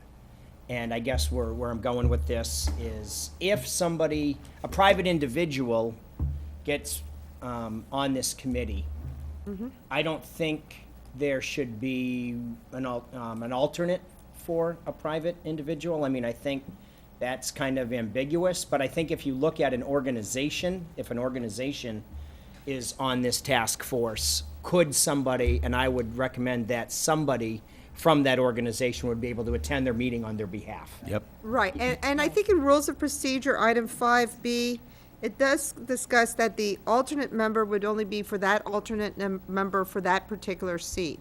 So if you were doing a individual where it was not really set up or suitable for an alternate, that person would not have an alternate. Right. But if you were doing, say, an organization, a nonprofit, or even a for-profit, whatever, let's say the chamber, having, let's say you do Christine Ross, somebody else could be in that seat when Christine Ross is not able. Exactly. Thank you. And I drafted it that way, I think. Thank you. May I ask then, Mayor of the councilman, because I don't agree with that. I'll tell you why. Let's say we've got some very we do. Let's say we do. We do. Very qualified people in this community who could serve on this task force. But for some reason, so-and-so has to go for 3 months to go be with their sick, parent or, some family member, okay? And then that happens to a couple of people. That could put this task force at a disadvantage of getting their work done on time. And So- that's an attendance issue. I don't think I have attendance, but that's in the You other do. code. It's in there. Yeah. 3 Okay. consecutive. Well, I guess 3 That's 3 meetings. unexcused absences. That's correct. And I would excused. interject something that, when you become a committee member, I mean, the intention is that you will be a committee member and that you will attend and that there are certain requirements of you. Although we appreciate people serving, there is an obligation on your part to do Obligation, that. right. If we designed all our committees here to where there would be alternates for everything, I think that you're asking for a great deal of confusion. I think that the language is appropriate, Martha, in here because it says city council reserves the right for any seat to be appointed with an alternate. So that gives you the flexibility. Your council's giving itself Okay, thank you, Mayor. the flexibility to do that under certain circumstances. If such a circumstance should arise, then this council could create that ability. Okay, thank you We so can have much. that conversation then. Very Thank you. good. All right? Mm-hmm. Anything else? Yes? And that is just the other point that was brought up by Nicole previously. I think the whereas clause says, has determined a committee can look at the DRGR issue, whether the entire area on the flume map or the study area, or formulate a recommendation. and then later on in objectives, we talk about any water-related issue. So I think the downstream and the upstream issues are in there. I Yes. could modify that whereas clause if that would make people more comfortable. But I think the intent is to look at it holistically. Administrative staff agrees with that. Okay, as long as holistically doesn't include the entire planet, right? No, but Mayor, I think I'm making a point here is that we don't, I agree that there are consequences involved with the DRGR, but when you say DRGR, do you mean the entire DRGR within Lee County, or how far out? It's one thing to collect data into that. Right. But the point of the matter is, what we don't want to do is lose focus that the point of the matter is this particular piece of property in the end. What effects it has on everything else, that is true. You have to take that in consideration. But And I just did wanna not be put careful. right, and you're right, and, depending on how you look at things. But, if you look at the objectives in A, it does say, and any other water-related issue related to the DRGR and water management impacts to Bonita Springs. I think So- you're That handles it. you're Yep. covered. Yeah, Wrote that. as long as we don't go down some other path here. So, anything else? We're flowway. Yes. I agree with all that 100%. Good deal. Good deal. Council, what's your pleasure? Move to approve. Motion to approve, and is there a second? Any other discussion? When are we going to be able to select the nominees for it, or is that Next meeting. Next next meeting? To propose to the mayor. Yes. Yes. Now, okay, there's a motion and second on the table, and the question is when we would be making the appointments, and that will be at next meeting. And Next what meeting. you would ask, council, or council, we're council, your staff, I got it.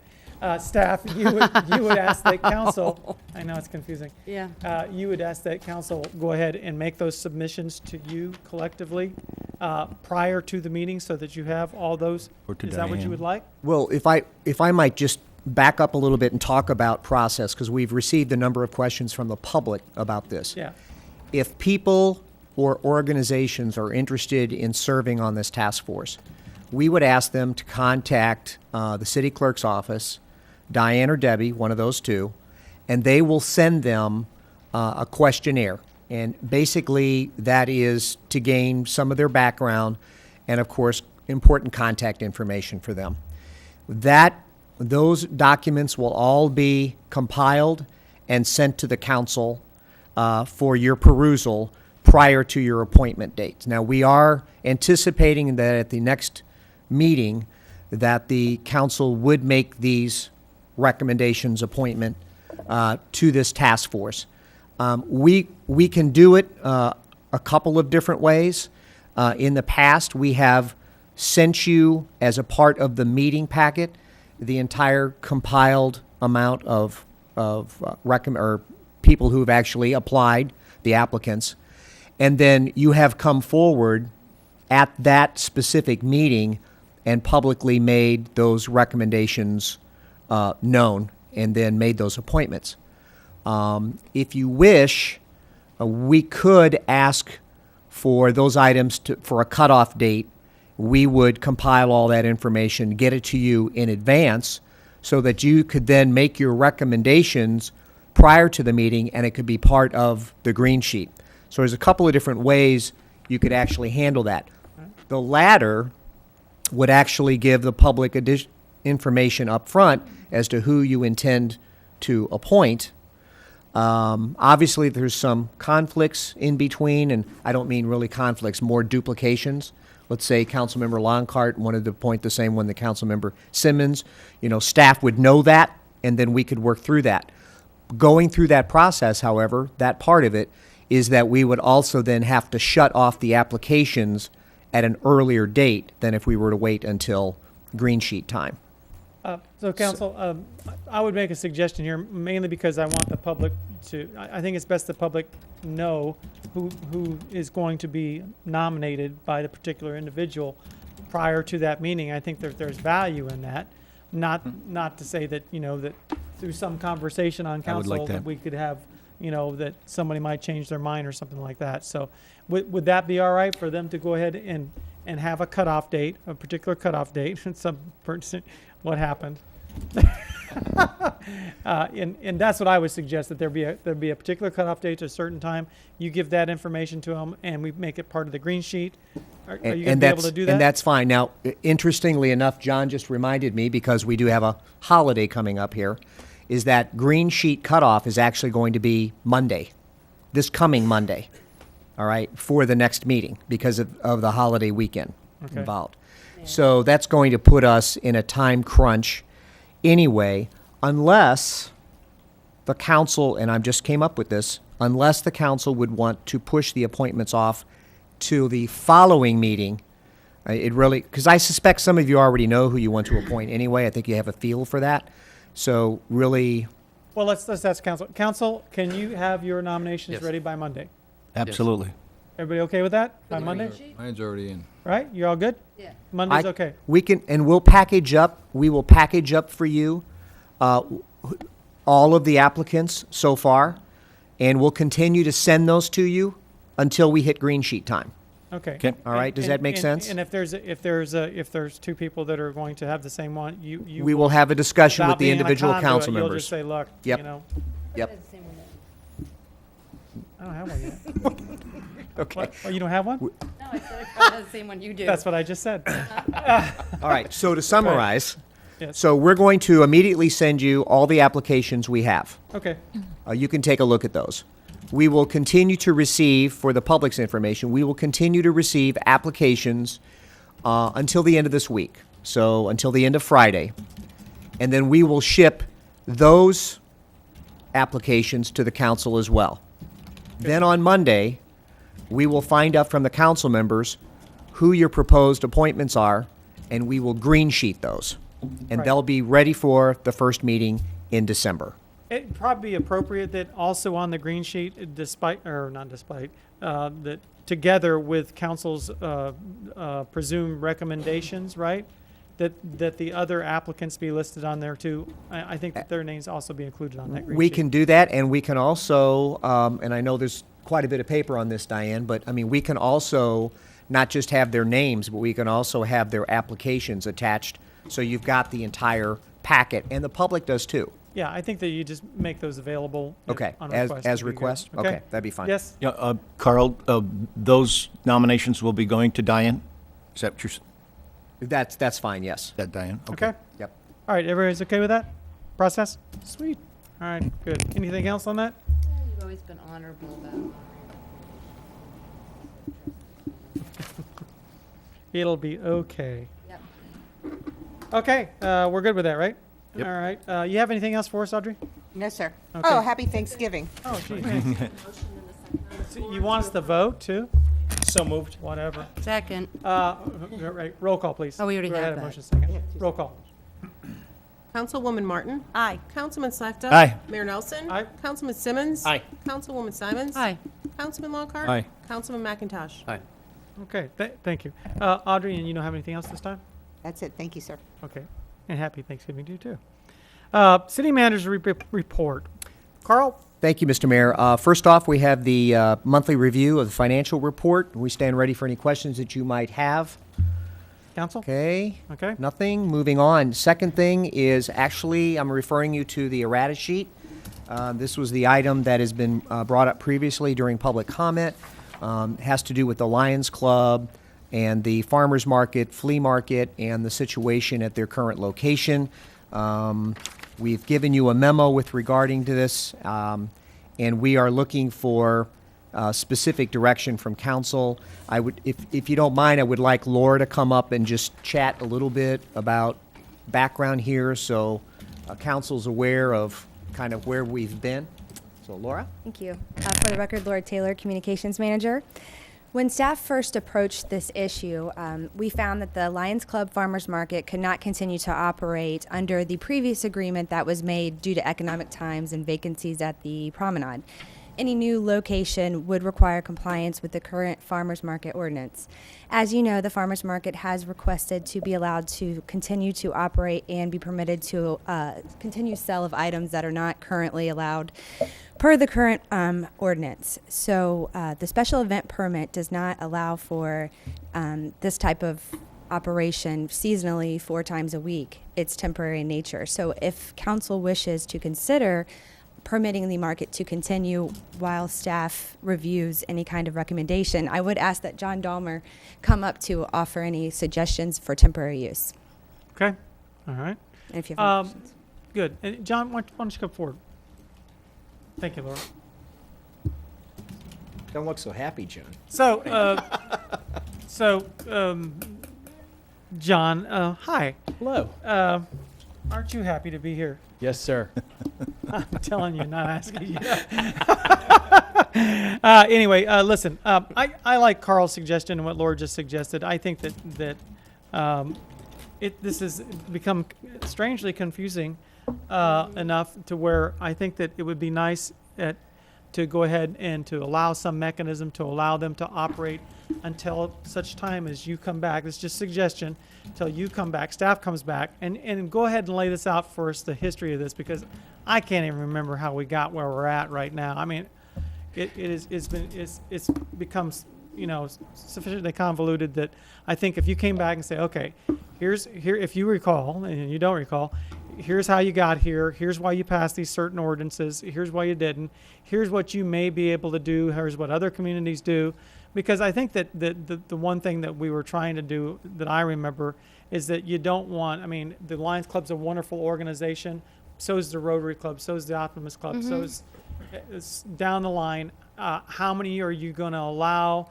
And I mean, are you going to just open the door and say, okay, everybody can do it all the time?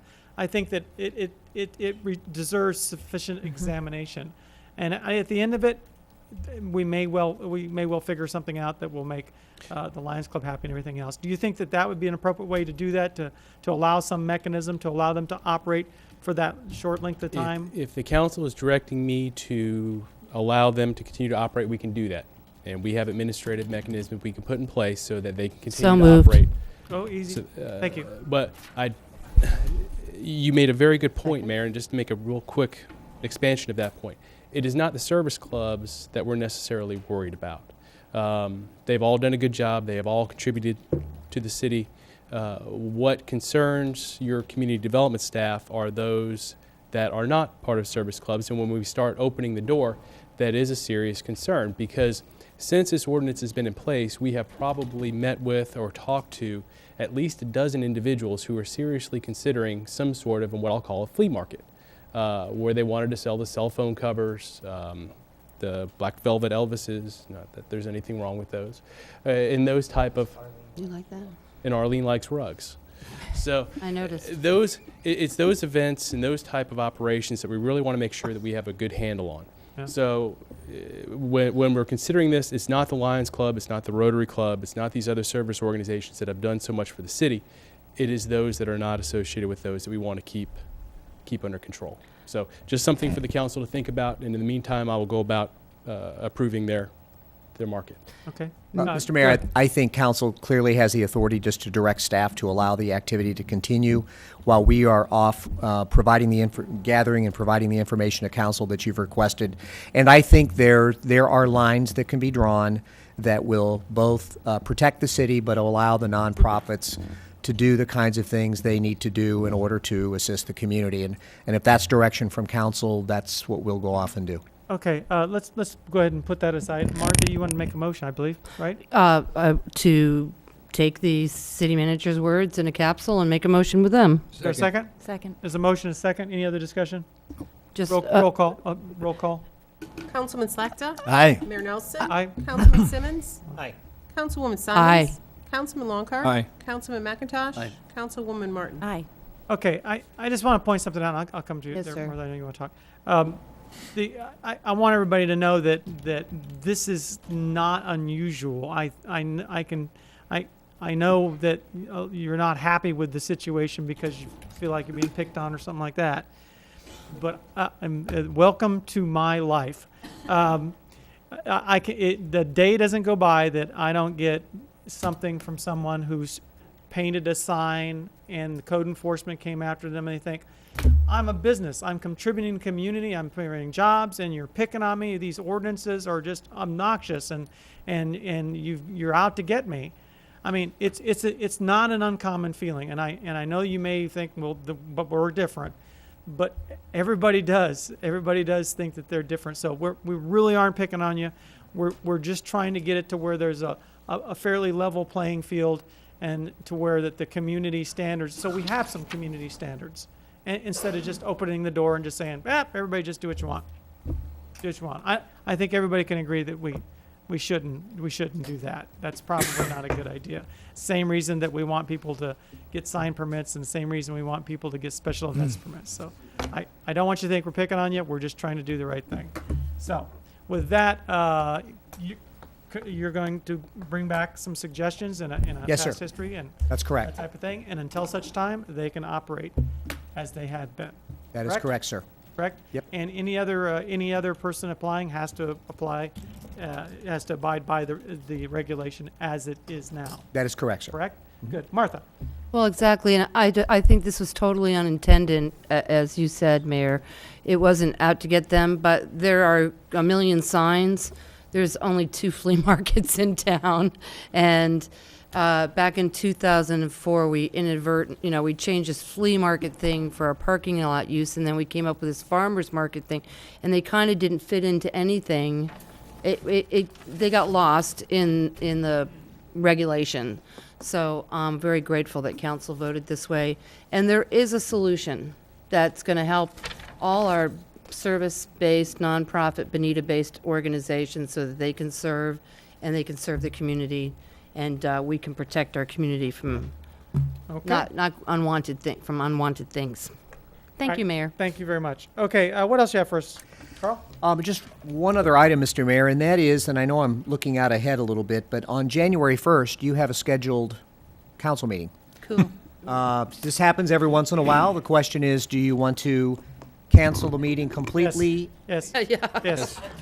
Aye. Would you like to reschedule that, or just hold it on the 15th? As long as like we it can get the normally bowl would? games on that TV right there. So you're Picture going to in be picture. here on the 1st to look bring at the me bowl games? aspirin. I would say at this time we just cancel the meeting. Yeah. I suggest we just cancel the Direction of meeting. council? May I? I got some work to do before, I have about 4 meetings left, and I got some stuff I got to pile in here. Could we have that meeting maybe the week later? Council, you have. I know it's tough because you have the holiday. Aubrey? In 2012, back when you weren't really thinking about this issue, you actually did that. You made a motion that if we had zoning cases, because we do have to have the first reading of the ordinance or the resolutions, that would be on January 8th. So you moved it at that time, your January 1 meeting. So the clerk is under the impression that unless you tell her otherwise, we're meeting on January 8th. And then instead of the 3rd Wednesday, we would be meeting on the 4th Wednesday, just this one month, this one time. Council, are you okay with that? No, Okay. I can't meet that day. Yeah. All right. Is that a zoning meeting, did you say? Only if there's cases, and at this time, I do not know if any cases are in the hopper. I don't think so, because I think they would have had to go to zoning. Yeah. Well, they'd have to go to zoning board by December 17th. I can look, see if Mr. Dolmer knows if there's anything. He's giving a funny look there. Otherwise, you could just cancel January 1st and go to having your The one meeting 15th. January 15th. I don't believe there's anything that Okay. needs to be All scheduled. right. So if I get the consensus wrong, you'll tell me, I'm sure. But the consensus is just to not have the meeting, and if anything comes up in particular between now and then where we think we have to have an additional meeting, We'll staff call a will let us special. know. Mm-hmm. Yeah, it's all likely, Is that okay. the consensus? Yes. Yeah. Okay, You're just so, you're gonna have to double up on the meetings, Martha. Well, you're going to just hate the next one then. all Thanks. right, so January 15th then. Okay, thank you. That's all I have, Council. All right, thank you very much. Okay, we are to mayor and council member items, and the first one is item A, resolution appointing members to the local planning agency and providing an effective date. And as you can see, whoops, I got the wrong one. You can't see that, but that's what I did. Local planning agency, let's see. Audrey, what we've got there is we have 3 that are up for renewal. If we decide so, it's Fred Forbes, Carol Gallagher, and Bob Finnis. They all have expressed a desire to hold their positions. The council persons that their appointments are is Councilman Longcart, And McIntosh and Martin, are you all wanting to keep the same ones in place, or do you want there to be discussion? Nope, ready to go. You're good? Yep. I would entertain a motion. Move to approve. Second. Motion to approve those three. You all okay with that, staff? That's As far as fine. that It's process? consistent with your Just want to be all right. resolution. Good. Roll call. Councilman McIntosh? Aye. Councilwoman Martin? Aye. Councilman Slackton? Aye. Mayor Nelson? Aye. Councilwoman Simons? Aye. Councilman Longcart? Aye. Okay. The next one is with the same, except with the Board of Adjustments.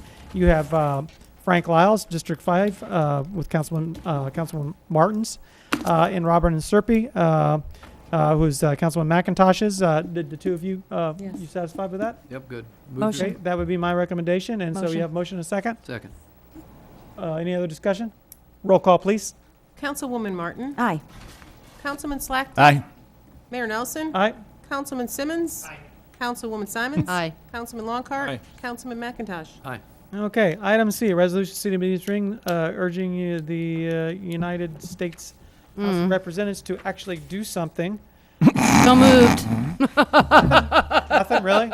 Everybody else gets applause and I don't get nothing for that. Fine, whatever. Anyway. All right, motion. We have a motion and a second. Yeah. Go ahead and send Yes. that letter out. I think that's important to let Where are we our voice sending be it? heard. Send it to jail. Roll call. Councilman Slackton? Aye. Mayor Nelson? Aye. Councilman Simmons? Aye. Councilwoman Simons? Aye. Councilman Longcart? Aye. Councilman McIntosh? Aye. Councilwoman Martin? Aye. Okay, and let's see. Let's go ahead before we go to the DVD here. I'm going to go ahead and go from the end down this way. Items. Go ahead. Pass. Pass. Thanks, because I need the time. Since I passed at the last meeting also, so I'm taking your time. Thank you. First off, I'd like to start with that I would like to thank our Sheriff's Department for their attention to, and also our Code Enforcement Department for their attention to that home that we know that was in my district that had squatters in it. They're gone. Thank you so much. And our residents, I have gotten so many calls in the last 3 days saying thank you, thank you, thank you. So thank you to you guys for our community partners because that was awesome.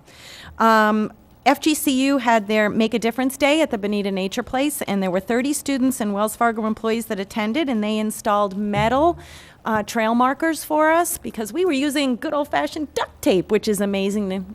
It worked, but metal signs are even nicer. And they also cemented in our informational signs that have been out there for years. So I want to thank them for that because that was pretty awesome. And then I want to also urge everyone that this Saturday, next Saturday, November 30th, is Small Business Saturday. And I would love to see everyone go out and really support our local small businesses, because that's awesome. Keep the bucks in Bonita, as we used to like to say, which is cool. Also, there is, and Kathy did talk about this, but I've been asked to bring it up too, is that the need for the toys for Holiday in the Park. We don't want any children in Bonita Springs to go without. So there are lots of children that this is their only opportunity to see Santa and actually leave with something. So there are collection sites all over the city, and I want to thank all those businesses and people who have accepted those boxes on behalf of Holiday in the Park, so it's awesome. Those toys should be age limit up to 12 and a $15 limit on spending for that. I'd also like to announce that our Bonita Springs YMCA has just announced that they got a fund to go on with a healthy living program in diabetes prevention. So that's pretty awesome that we have that going on here. And then my last thing is I would like to ask council's indulgence for a couple of minutes to talk about a problem that's been ongoing in my district, and it's probably overflowing into others, and I think that we need some support in directing staff to look into methods of dealing with the large number of dump trucks that are using our streets. I think that there are probably more appropriate roads for those trucks to be on, but I'm hearing from my constituents, and you know, the sad part about it is that we have this vision for a walkable community, and with those trucks barreling down the roads, and when you see them talking on their cell phones and they're pushing other cars and they're not covering their loads and the dirt is hitting people, it's just not really conducive to a walkable community.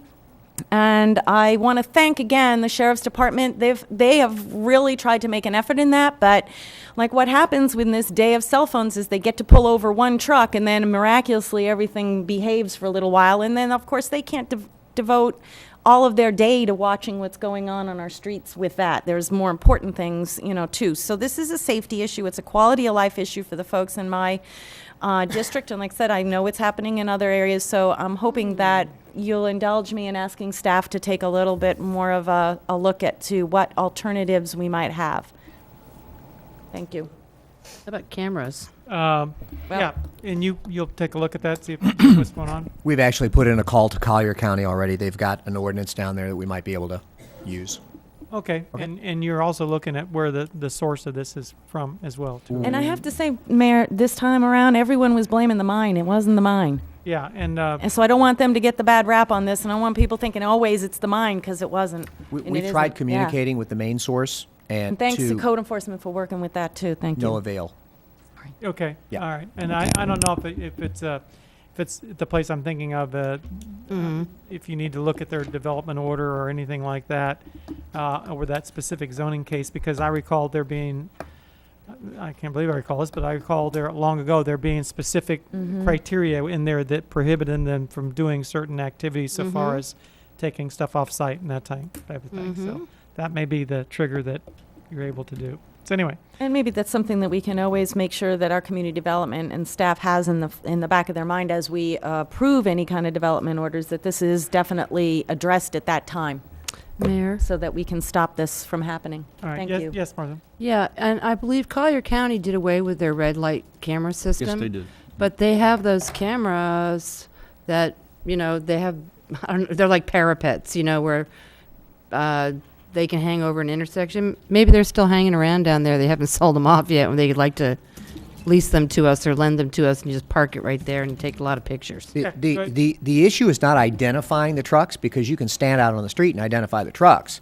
The issue is, do you have something in ordinances that can be enforced, and we're telling you no right now. Yeah. That's why we need to have a strengthening of those. Yeah, and the issue is that we just need staff to look at it and bring us back the options, the Correct. viable options, Correct. Audrey. And Cool. Please. I'm for you. Not today. Thank but, you. At future meeting. Future meeting. Okay. Thank you. And okay, thank you very much. Thank you. Anything else? That's it No. for me. Thank you. Stephen, what do you got? Well, thank you, Mayor. I just want to say that the Veterans Day in conjunction with the Vietnam Wall went very, very well. And I'd like to at least recognize our Bonita Springs Fire and Rescue, our community policing, Laura Taylor and her staff. I saw Laura Taylor, Patrick, and Joanne carrying the wall for the setup. So they were actively participating. And Kathy, you were right about Parks and Recreations. They were there. They were helping out. They were cutting the trees so that the flags can go up. I want to thank Jason. He was really very active. Want to thank the council for being there. Everybody was there for Veterans Day. Thank you so much. The American Legion, and of course, our Bob Gillette, an ambassador for the city. All right, thank you very much. You okay? Go ahead, Pete. I guess I'd like to mirror that thought, certainly, about the veterans. you do. Yes, and thank you for all you do. Exactly right, Steve. That was a wonderful Veterans Day celebration, and as I believe Kathy McGrath had mentioned earlier, Bob Gillette, a gentleman that never wants any recognition. Thank you for all you do for this city, publicly and privately, as a gentleman. And I guess I had a bucket list item taken care of a week or so ago. I forget, but if you've never been for a tip-off on an ESPN basketball game at 7 a.m., I would recommend it. I'd like to thank Dr. McIntosh for the invitation. I certainly hope we can make Breakfast at the Beach, an annual event down here, was wonderful and great recognition for the area. And I guess that's about it. And thank you for the Lions Club for everything that you do. Thank you very much. Bill, go ahead. Thank you, Ben. I would like to say something about our Public Works Department in terms of how well they work together.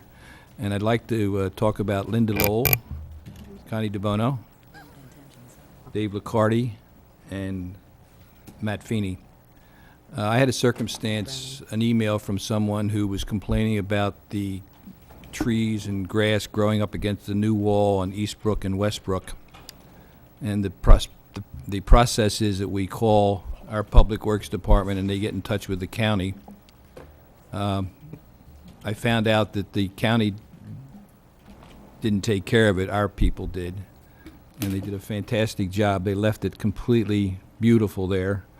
And they're sort of like the unsung heroes because you don't hear about things like trees being taken care of or anything to do with the landscaping. And they did an excellent job. And I had the opportunity, obviously, on Veterans to be at the meeting on Monday with Ben and Steve and everybody else. And of course, that type experience is extremely moving for someone that has lived as long as I have and been through many things with many circumstances. But it's always a remembrance that we should all keep in our hearts for the people that served our country in various parts of our military. And the crowd was it was a very moving experience. I'll stop there. Thank you, Ben. Good. Okay. Thank you very much, Bill.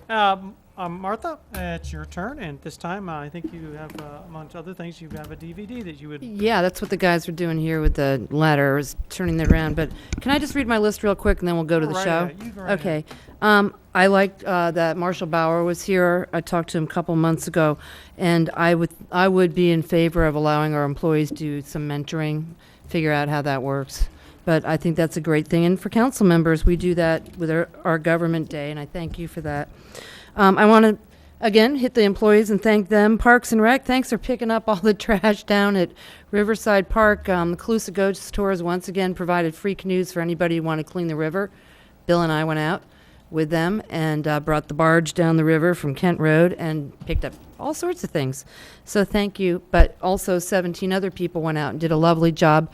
Thank you to the Imperial River Conservancy, who's done that consistently year after year. It's nice to have another partner in town to help. Toys for kids age 10 to 12. Don't forget the older kids. The little kids, it's so easy to buy for them, but think of the boys and girls who are 10 to 12 because that's what the age groups that these go up. And you can also put money in a bucket. There's a bucket out around town. You'll see these Lee County Sheriff's buckets for the toys for the kids, but it's not only that. They also help adopt families too for the Christmas season, holiday season. Congratulate the Lions Club for doing an eye screening out at Manna Christian this past weekend. Saw hundreds of people, picked up problems for kids who have lazy eye. If you correct it when you're a kid, you're good to go. If it doesn't get corrected, you're not. So thanks for doing that. I want to thank Dallas Reward for being an excellent part of this community. Unfortunately, we've lost him at C1 Bank, and he's moved on to Finemark Bank, but we haven't lost him from Bonita Springs. I asked him, I said, "You going to be involved?" He goes, "Bonita's my home away from home." Of course I am. It might even be more like my home. So, thank you for voting for the Lions Club Flea Market. I think we'll get there. And then last, I had a phone call from Bobby Lee Gruninger, formerly a Bonita resident of the Cullum Hasty variety. And she has run for 13 years the Earth Day event at Corishan Park. And she would like to move it to Bonita Springs. And out of Estero to Bonita Springs. And I understand that the Tree Advisory Board is also planning an Earth Day. She'd like to make a little presentation to partner with the Tree Advisory Board. And she's just done an incredible job with that Earth Day. They have great vendors and very focused on what it's all about. And so I just giving you a heads up, Councilwoman, that I'll probably be having her talk to staff and maybe talking to you about what she proposes. But I think it'd be great for both, you know, and also to get Bobby Lee back busy in our community. And with that said, thank you very much, everybody. Time for a show. This is the RPC annual report. How boring. However, they did what I've never seen done before, an annual report by video, which is a little less boring, and will tell you some of the things that the RPC has done without the funding that they used to get. So they've been very creative. I know the MPO and the RPCs are talking about communicating again, and that's an excellent move in the right direction. So maybe this is a start. Here you go. How long is this? You know, I didn't time it. It's not very long. Okay. Lights. It's not like 100 years, long. It's a couple of minutes, but. The mission of the the Southwest Florida Regional Planning Council is to work together across neighboring communities to consistently protect and improve the unique and relatively unspoiled character of the physical, economic, and social worlds we share for the benefit of our future generations. This annual report spotlights the excellent service we provide to the 22 local governments in Southwest Florida.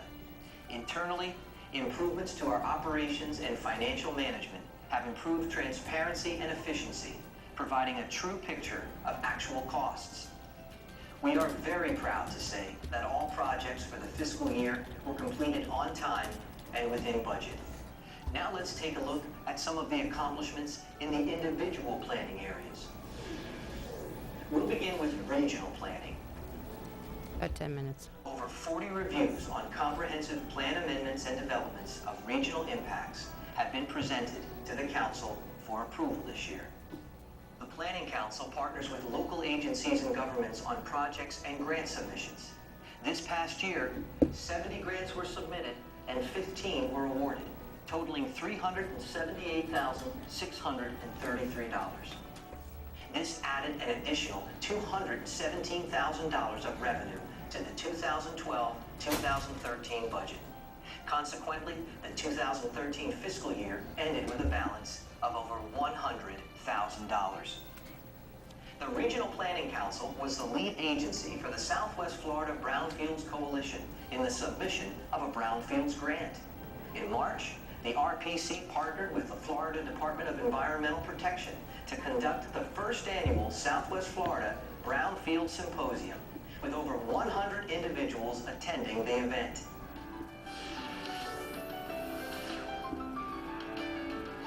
We also provided technical assistance on important community projects, such as the City of Bonita Springs Homeless Shelter Ordinance. They're proud And of 2 that. farm-to-school grants were submitted for the Hendry, Glades, Lee, and Collier County school districts.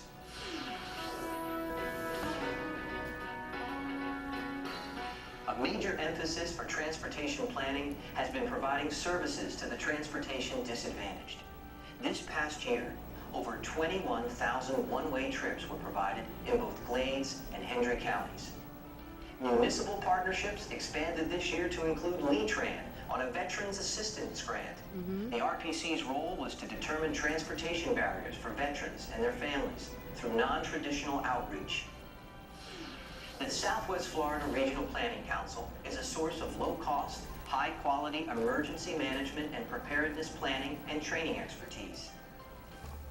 This past year, the emergency management team created a series of storm-tied directional atlases based on storm strength and direction. This valuable new tool creates a more accurate forecast of potential storm surge, helping to reduce the number of areas that may need to be evacuated. The RPC has a very active local emergency planning committee for hazardous materials. 4 training and exercise planning workshops were held this year, along with 3 chemical suicide workshops, 2 emergency planning and community right-to-know workshops, and a Florida interoperable communication workshop. 55 site visits for hazardous wastes were conducted.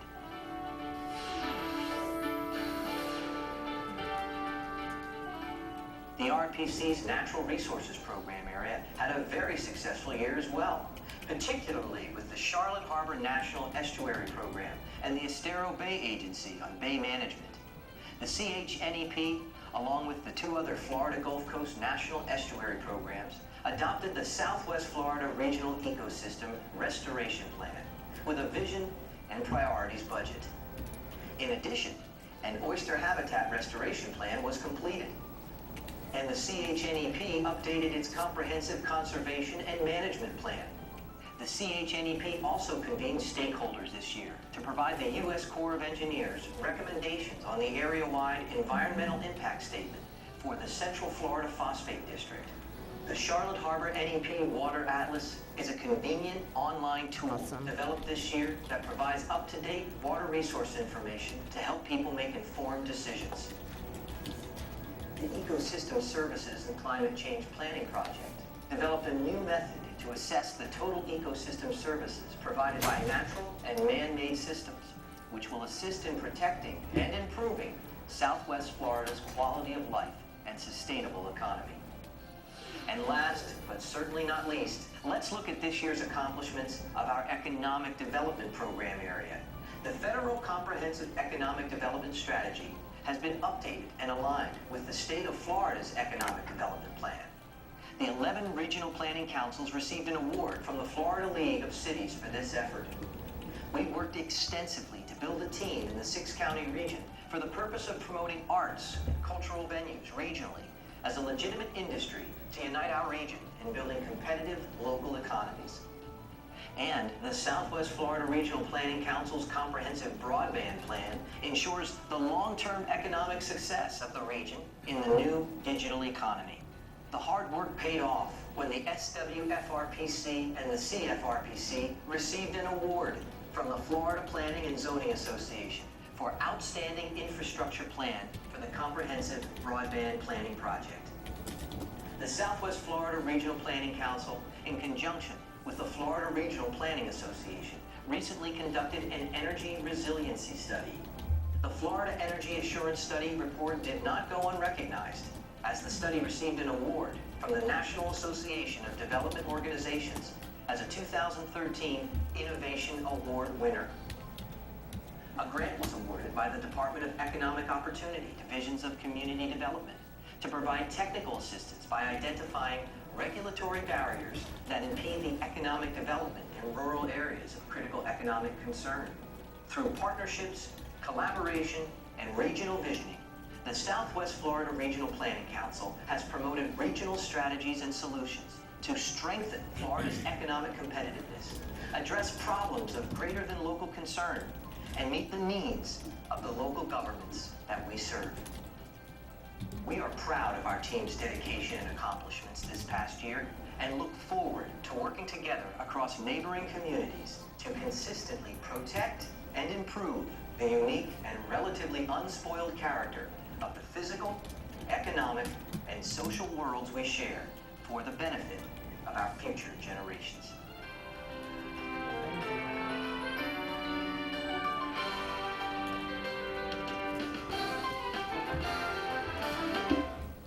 And yeah, and I thought you get a better idea from watching that than listening to me about all the things that they've done in the last year and how, they're working, this team of elected officials, governor appointees, stakeholders are working on issues that we talk about here on a local level, and they're addressing on a regional level. So. All right. Thank you very much, Martha.